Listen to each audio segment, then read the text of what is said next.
Today we're going to be diving into 5 foods that can actually help fight cancer. The first food we're going to talk about is green tea. Green tea contains catechins that have been shown to lower the risk of colon cancer, stomach cancer, and esophageal cancer, cancers of the gut, because as you sip the green tea, it flows down and touches your entire GI tract. What's in green tea is something called catechins, specifically EGCG, epigallocatechin gallate. This is actually something I've studied. I'm a researcher, and I've studied food as medicine in the lab, specifically green tea. EGCG is a natural chemical found in tea leaves, and when you brew a cup of tea, the EGCG comes out into the liquid. Whether you have tea bags, loose tea leaves, or powdered tea, and whether it's green tea or matcha, you're getting these catechins into your system. So, what does EGCG do in the body? Drinking tea has been shown by cancer researchers to lower inflammation, which is one of the drivers of cancer. Green tea also boosts the immune system. We all have cancers growing inside our bodies. It's a natural part of being alive. When our cells divide, they make mistakes, and each of those tiny mistakes is a microscopic cancer. But our immune system finds that microscopic cancer and takes it out like a sniper. So good, strong immunity is cancer fighting, and green tea supports that too. But the thing I think is most remarkable is that the catechins in green tea cut off the blood supply to tumors. All tumors are harmless until they get a blood supply, a process called tumor angiogenesis. Our normal tissues need angiogenesis to heal wounds, but tumors hijack this process to feed themselves oxygen and nutrients, which is what allows them to grow wildly. Studies in the lab have shown that without a blood supply, tumors can't grow beyond about 2 millimeters in diameter, the size of the tip of a ballpoint pen. But the moment blood vessels reach and feed that tumor, it can grow 16,000 times in just 2 weeks. So angiogenesis, which is normal and good for healing, becomes dangerous when tumors hijack it. The oxygen and nutrients let the cancer explode in growth. Tea, containing catechins, cuts off that blood supply and prevents tumor angiogenesis, making it one of the most powerful ways green tea benefits the body. I drink green tea every day. I actually have a cup right here. I find it really relaxing, and I drink it throughout the day, especially in the evening. Green tea goes back tens of thousands of years. In Asia, tea bushes grew naturally. The leaves are hand-picked, dried under the sun, and lightly roasted over fire before being processed into different types of tea. Mix them with jasmine flowers for jasmine tea, grind them into powder for matcha, or roast them deeper to create black tea, which, by the way, is also good for your health, not just green. Somewhere in between is oolong tea, a medium tea, and you can also ferment tea, which is called pu'er. So how do you actually make green tea, and how much should you drink? I like using loose tea, brewed in a pot with hot water. Never drink tea with boiling water poured straight in. That scalding liquid has been shown to increase cancer risk because it injures the esophagus. Let the tea cool down. That cooling time also helps steep out the catechins. If you're using a tea bag, dunk it to shake out the catechins into the liquid. And once it's cool enough to sip comfortably, enjoy it. 2 to 3 cups of tea a day has been shown to be beneficial for many different conditions. But the best part is that it tastes great and is genuinely relaxing. The next food is brassica.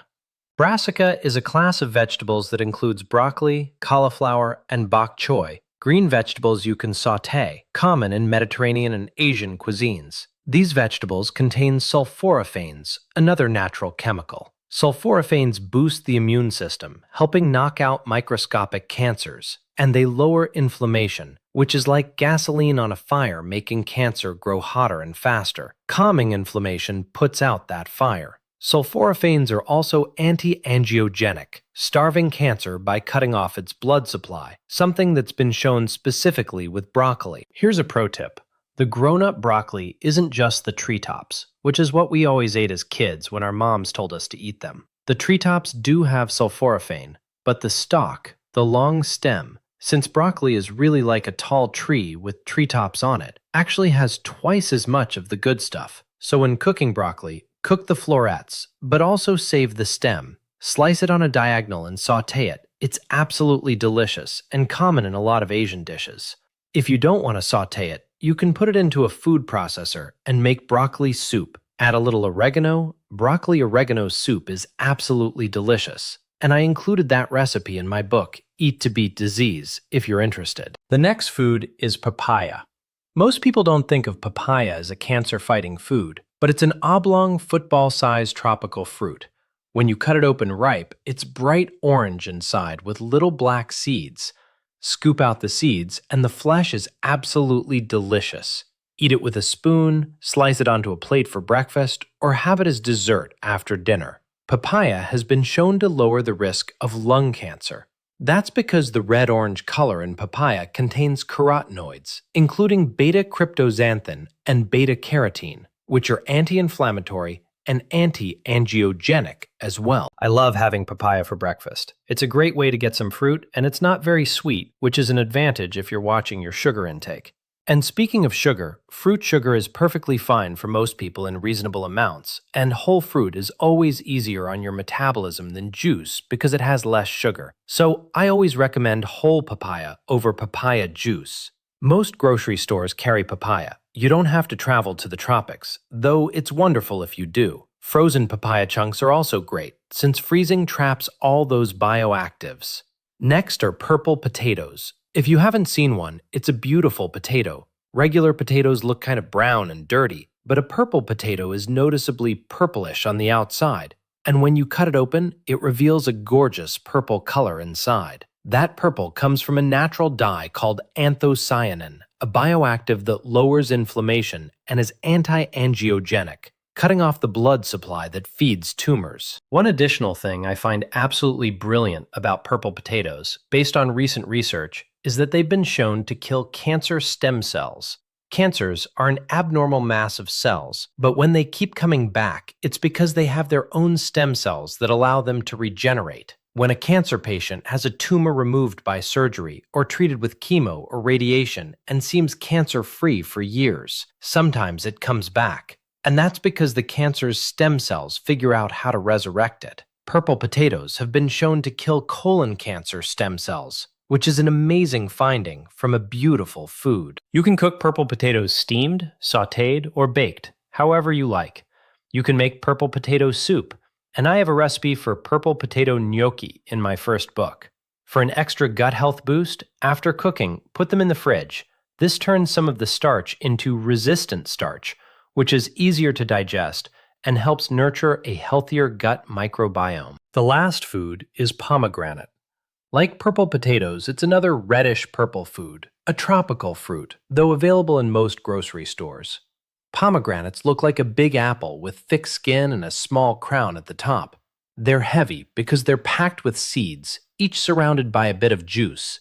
These seeds in the juice are loaded with bioactives, naturally occurring chemicals that give foods their biological punch, which is really what eating to beat disease is all about. In pomegranate, these bioactives are called ellagitannins, which contribute to the fruit's tartness and color. Be careful handling pomegranates, since the juice around the seeds can stain clothing. Each seed looks like a little ruby. I recently had a Syrian salad called fattoush with pomegranate seeds scattered through it. Biting into those little ruby seeds gives you a burst of sweet, fruity juice. Ellagitannins do a couple of important things. They've been shown to cut off the blood supply to tumors, anti-angiogenic, starving cancer. In fact, clinical studies in men with prostate cancer have shown that pomegranate juice can slow the rise of PSA, a blood marker that increases with prostate cancer. For men whose PSA was climbing, drinking pomegranate juice helped level it off. We believe this is because ellagitannins cut off blood supply to the cancer, making it harder for prostate cancer to grow and become aggressive, which is reflected in stabilized PSA levels. The other remarkable thing pomegranate juice does is that ellagitannins travel down through your gut to your colon, where they stimulate the colon to produce natural mucus. We usually think of mucus in the throat, but it's present throughout the GI tract, including the colon. When the colon secretes this mucus, it supports a beneficial gut bacterium called Akkermansia muciniphila, one of the best friends among your gut bacteria, because it communicates with your immune system and makes it stronger in the fight against cancer. So pomegranate, with its ellagitannins, lowers inflammation, starves cancer by cutting off blood supply, and nurtures your gut microbiome, including organisms like Akkermansia that talk to your immune system and help it pounce on and eliminate cancer. So there you have it, 5 foods that can help fight cancer: green tea, brassica vegetables like broccoli, papaya, purple potatoes, and pomegranate. I hope you found this useful, and thank you for watching.